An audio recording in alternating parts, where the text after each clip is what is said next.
네, 선생님 안녕하세요. 네, 안녕하세요. 천보람 태국드레입니다. 네, 선생님. 이제 태어나자마자 죽은 아이가 있다고 한다면요. 사망한 아이. 네, 네. 그거는 이제 부모님의 사주가 안 좋아서 그렇게 된 걸까요? 아니면은 그 태어난 아이의 사주가 안 좋기 때문에 바로 이렇게 좀 죽은 걸까요?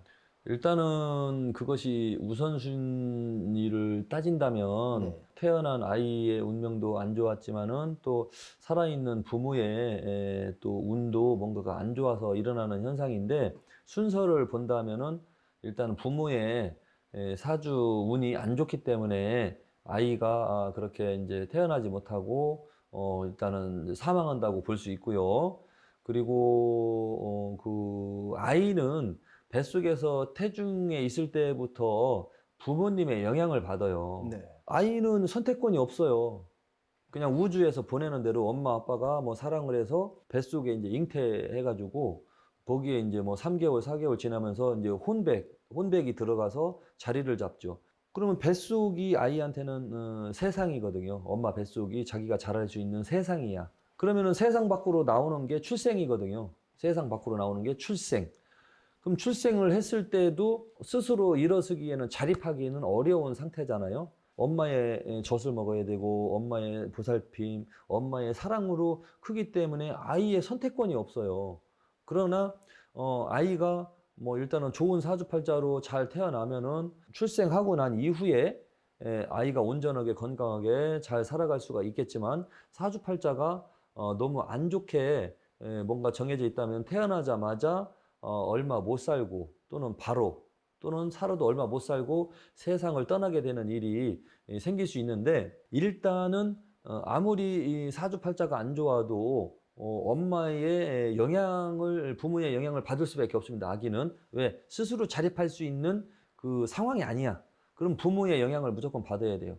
뱃속에 있을 때부터 부모가 스트레스 받고 싸우고 짜증나고 막 하면은 뱃속에 있는 아이들이 제대로 못 커서 발달 장애아로 태어나는 경우가 많습니다. 지금 주변에 발달 장애 아이로 태어난 사람들은 부모가 약을 먹었다든지 스트레스를 심하게 받았다든지 아이가 뱃속에 있을 때 놀랬다든지 아이가 뱃속에 있을 때 그 부모들이 부부끼리 엄청 싸우고 큰 소리 치고 짜증내고 뭔가 그 스트레스를 받게 했기 때문에 그 발달 장애아로 태어나는 경우가 거의 8, 90%입니다. 이것은 저의 견해입니다. 제가 30년 동안 그 임상을 해보니까 그랬습니다. 그러니까 이거는 부모의 팔자가 좋아야죠. 부모의 팔자가 좋아야 스스로 자립할 수 없는 아이한테도 부모가 줘야 되거든요. 간접적인 영향을 줘야 되거든요. 그러면 수은번을 따진다면 1순위가 부모의 운이 좋아야 돼요. 자, 이거를 다시 한번 또 해석을 한다면은, 부모의 운이 너무 안 좋아. 예를 들어서 요즘에 뉴스에 이제 많이 나오잖아요. 그거 뭐야, 미혼모. 학생들이, 아이들이 뭐 생각 없이 어떻게 뭐 가정을 이루고 아이를 낳는 게 아니라 남자친구랑 어쩌고 저쩌고 하다가 임신이 됐어. 그래가지고 그거를 갖다가 숨기고 있다가, 화장실에 가서 뭐 빠뜨렸다는 둥, 태어나자마자 유기해서 뭐 버렸다는 둥, 그 대부분 보면은, 아이들이 태어나자마자 죽는 경우는 그 아이를 낳을 수 없는 부모였거든요. 어쨌거나 뱃속에 아이가 생기면은 그 엄마는 부모 역할이거든요.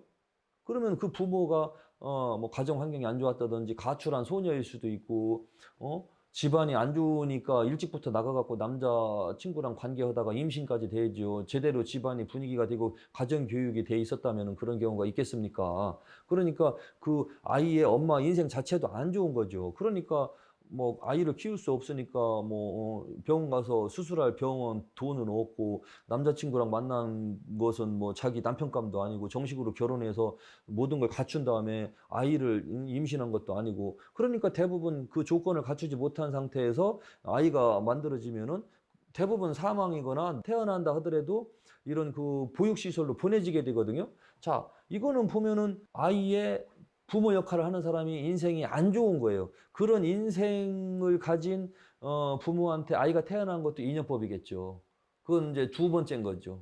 아이의 팔자도 안 좋고 부모의 팔자도 안 좋다. 그럼 1순위는 부모의 운명이 팔자가 안 좋고 운명이 안 좋으니까 아이를 키울 수 없는 상황에서 임신이 됐고 그러다 보니까 아이가 일찍 사망을 하게 되고 또 태어난다 하더라도 버려지게 되고 그럼 결국에는 부모의 영향으로 인해서 아이가 그렇게 되잖아요. 근데 부모가 잘 먹고 잘 살고 교육도 잘 받고 모든 조건을 만든 상태에서 아이를 기다렸어. 거기에 아이가 태어났어.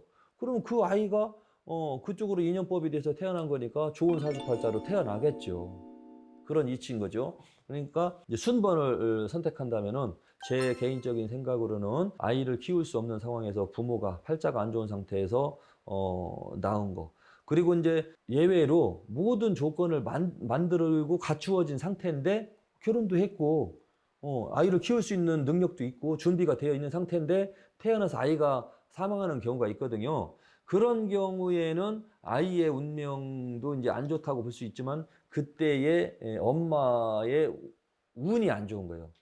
조건은 다 맞추어졌지만 그 해에 엄마의 운이 안 좋았을 경우에 아이가 못 태어나고 유산이 된다든지 사망이 되는 경우가 제가 볼 때는 있었습니다. 그것도 또한 엄마의 운이 안 좋을 때 조건은 다 갖추어졌지만 그 해에 운이 안 좋을 때 이제 아이가 태어나면은 아이가 그렇게 좀 안 좋게 되는 경우를 제가 봤거든요. 그래서 순서를 정한다면 부모의 운명이 더 크게 작용을 하더라.